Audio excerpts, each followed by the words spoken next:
Prime Minister Modi, why don't you take some questions from the freest press in the world? 43 साल बाद भारत का कोई प्रधानमंत्री Norway की धरती पर कदम रखता है।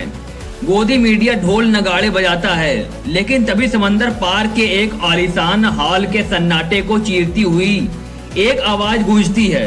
प्रधानमंत्री मोदी, आप दुनिया के सबसे आजाद प्रेस के सवालों का सामना क्यों नहीं करना चाहते? सवाल हवा में ठहर जाता है, लेकिन जवाब में सिर्फ मौन मिलता है। पीएम मोदी बिना कोई जवाब दिए हाल से बाहर निकल जाते हैं। दोस्तों, क्या 140 करोड़ के देश का प्रतिनिधित्व करने वाले नेता के पास एक पत्रकार के सवाल का जवाब नहीं था? या फिर यह एक ऐसा पैटर्न बन चुका है जिससे अंतर्राष्ट्रीय मंचों पर भारत की साख दांव पर लगी है? आखिर 12 सालों में एक भी लाइव प्रेस कॉन्फ्रेंस न करने की जिद के पीछे का सच क्या है? आज की इस रिपोर्ट में हम कूटनीति के पीछे छिपे उस सच का पोस्टमार्टम करेंगे जिसे आपसे छिपाया जा रहा है। दोस्तों, इतिहास गवाह है कि जब 15 जून 1983 को तत्कालीन प्रधानमंत्री इंदिरा गांधी नॉर्वे गई थी, तब उन्होंने वहां के प्रधानमंत्री के साथ बैठकर बकायदा प्रेस कॉन्फ्रेंस की थी और हर सवाल का जवाब दिया था। लेकिन 43 साल बाद ऐसा क्या बदल गया कि भारतीय अधिकारियों को कथित तौर पर दूसरे देश के अफसरों से यह कहना पड़ता है कि हमारे प्रधानमंत्री आ रहे हैं, जरा देख लीजिएगा, कोई सवाल ना पूछे। प्रेस फ्रीडम यानी प्रेस की आजादी के मामले में दुनिया में नंबर 1 देश है नॉर्वे, और उसी देश की पत्रकार हेला लिंग ने जब सवाल पूछा तो न सिर्फ पीएम मोदी चुप रहे, बल्कि नॉर्वे के प्रधानमंत्री यूनस्कार स्टोरे ने भी भारतीय पत्रकार सुहासिनी हैदर के सवालों को अनसुना कर दिया। हेला लिंग ने इसके बाद अपनी सरकार को भी घेरा और कहा कि उन्हें दिखाइए कि नॉर्वे में हम पत्रकारिता कैसे करते हैं, भारत के पत्रकारों को भी समय मिलना चाहिए। दोस्तों, इस सवाल के बाद भारत में आईटी सेल और ट्रोल आर्मी सक्रिय हो गई। हेला लिंग को विदेशी एजेंट और जासूस बताया जाने लगा। हालत यह हो गई कि उन्हें खुद ट्वीट करके सफाई देनी पड़ी कि मैं कोई जासूस नहीं हूं। पत्रकारिता और में टकराव होता है। अगर सत्ता में बैठा शक्तिशाली व्यक्ति मेरे सवाल का जवाब नहीं देगा तो मैं उसे टोकूंगी और जवाब हासिल करूंगी, क्योंकि यह मेरा फर्ज है।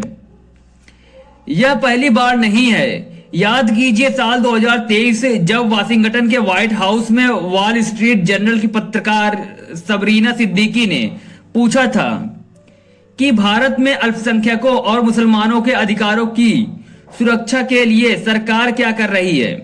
तब पीएम मोदी ने सबका साथ, सबका विकास और लोकतंत्र हमारे डीएनए में है का जवाब दिया था। लेकिन यह उस सवाल के बाद सबरीना को इस कदर ट्रोल किया गया कि खुद व्हाइट हाउस के प्रवक्ता अन किर्बी को आकर कहना पड़ा कि ऐसा व्यवहार अलोकतांत्रिक है, हम इनकी निंदा करते हैं। अंतर्राष्ट्रीय मीडिया भारत के इस पैटर्न को नोट कर रही है। रॉयटर्स और न्यूयॉर्क टाइम्स ने लिखा था कि बाइडेन के साथ मोदी की प्रेस कॉन्फ्रेंस एक दुर्लभ घटना है।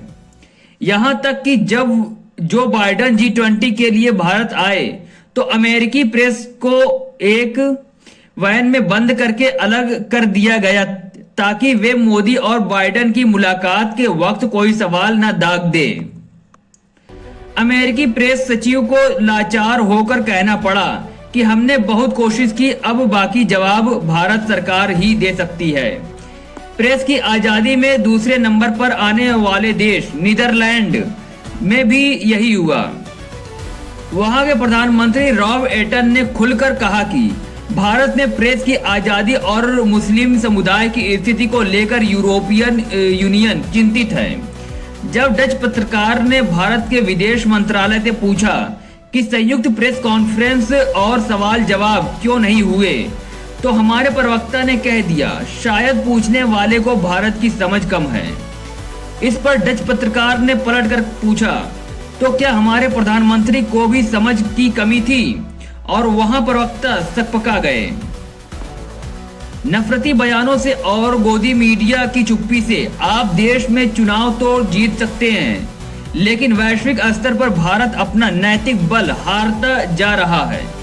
स्वीडन की संस्था वी-डेम मतलब वैरायटीज ऑफ डेमोक्रेसी की रैंकिंग में भारत लोकतांत्रिक इंडेक्स में 65वें स्थान से खिसककर 105वें स्थान पर आ चुका है और भारत को चुनावी निरंकुशवाद की श्रेणी में डाल दिया गया। विपक्ष के नेता राहुल गांधी अक्सर प्रेस के सामने आते हैं, यहां तक कि अपनी पार्टी के इतिहास की गलतियों जैसे 80 के दशक में दंगों पर भी तीखे सवालों का सामना करते हैं, भागते नहीं हैं। लेकिन जब फरवरी 2025 में पीएम मोदी से अमेरिका में अडानी के मामले पर सवाल पूछा गया तो उन्होंने जवाब में वसुधैव कुटुंबकम की बात शुरू कर दी। सवाल अडानी पर था, जवाब संस्कृत पर था। इतिहास सिर्फ समर्थकों की तालियों से नहीं लिखा जाता, इतिहास चुपचाप दर्ज कर रहा है कि दर्जनों रैलियां करने वाले देश के प्रधानमंत्री अपने ही देश और दुनिया के स्वतंत्र पत्रकारों से दूरी बनाए हुए हैं। अगर आपको लगता है कि देश के प्रधानमंत्री का पत्रकारों के सवालों से बचना ही सही है और इससे भारत की साख नहीं गिर रही, तो फिर एक काम कीजिए, आपके घर जो सुबह अखबार आता है उसे तुरंत बंद कर दीजिए, क्योंकि जब पत्रकार सवाल ही नहीं करेगा तो आप अखबार के पैसे क्यों दे रहे हैं। इस गंभीर विषय पर आपकी क्या राय है दोस्तों, अपनी राय कमेंट बॉक्स में जरूर बताएं। इस वीडियो को बनाने के लिए हमने कई स्रोत से जानकारी जुटाई है। अगर आपको हमारा काम पसंद आया हो तो वीडियो को लाइक करें और शेयर करें, चैनल को सब्सक्राइब करना ना भूलें। मिलते हैं ऐसे ही किसी दूसरे अपडेट में, तब तक के लिए जय हिंद, धन्यवाद।